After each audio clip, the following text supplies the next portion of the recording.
मैं हार गई हूँ। ये शब्द सुप्रीम कोर्ट के फैसले पर फूट फूट कर रोती हुई उस माँ के हैं जिसने अपनी बेटी को न्याय दिलाने के लिए 10 साल तक कई अदालतों के चक्कर काटे। निचली अदालत और हाई कोर्ट ने गैंगरेप और हत्या से जुड़े इस केस को रेयरेस्ट ऑफ रेयर मानते हुए तीनों दोषियों को फांसी की सजा सुनाई थी, लेकिन सुप्रीम कोर्ट ने 10 साल पुराने इस मामले में फैसले को बदलते हुए सोमवार को तीनों आरोपियों को बरी कर दिया। सुप्रीम कोर्ट ने तीनों दोषियों को बरी करने में पुलिस की घोर लापरवाही को अपने फैसले का आधार बनाया।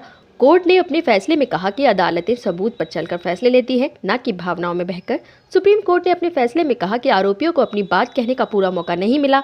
आइए जानते हैं कि कैसे पुलिस की लापरवाही के चलते 19 साल की लड़की के साथ हैवानियत के मामले में दोषी बरी हो गए। फरवरी 2012 की बात है। छावला की रहने वाली 19 साल की युवती गुड़गांव से काम खत्म कर घर वापस लौट रही थी। कुछ देर बाद वो बस से उतरी और अपने घर की तरफ पैदल जाने लगी। तभी पीछे एक लाल रंग की कार आती है और उसमें सवार 3 युवक जबरन पकड़कर कार में खींच लेते हैं और उसे अगवा कर ले जाते हैं। बदमाशों ने युवती को हरियाणा ले जाने का फैसला किया। कार में उसके साथ घंटों तक जाती करते रहे। वहां पहुंचकर सबसे पहले तीनों ने एक दारू के ठेके से शराब खरीदी और फिर कार को एक सुनसान जगह पर ले जाकर शराब पीते हुए रोशनी के साथ दरिंदगी करने लगे।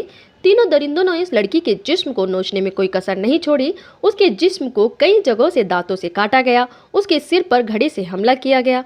दरिंदे यही नहीं रुके, उन्होंने गाड़ी से लोहे का पाना और जैक निकालकर उसके सिर पर वार किया।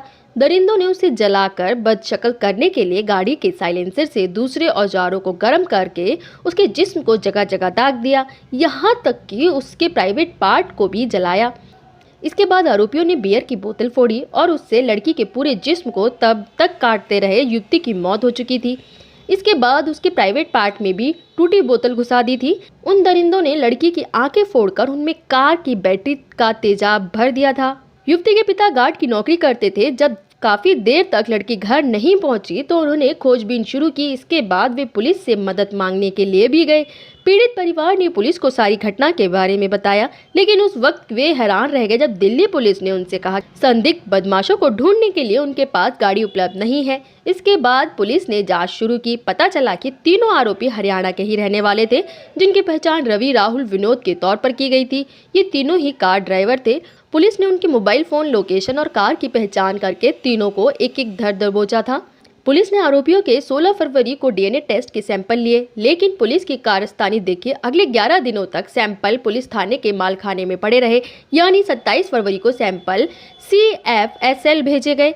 पुलिस की इस लापरवाही का कोर्ट में दोषियों को फायदा मिला। सुप्रीम कोर्ट ने अपने फैसले में कहा कि आरोपियों को अपनी बात कहने का पूरा मौका नहीं मिला। बचाव पक्ष की दलील थी कि गवाहों ने भी आरोपियों की पहचान नहीं की। कुल 49 गवाहों में 10 का क्रॉस एग्जामिनेशन नहीं कराया गया।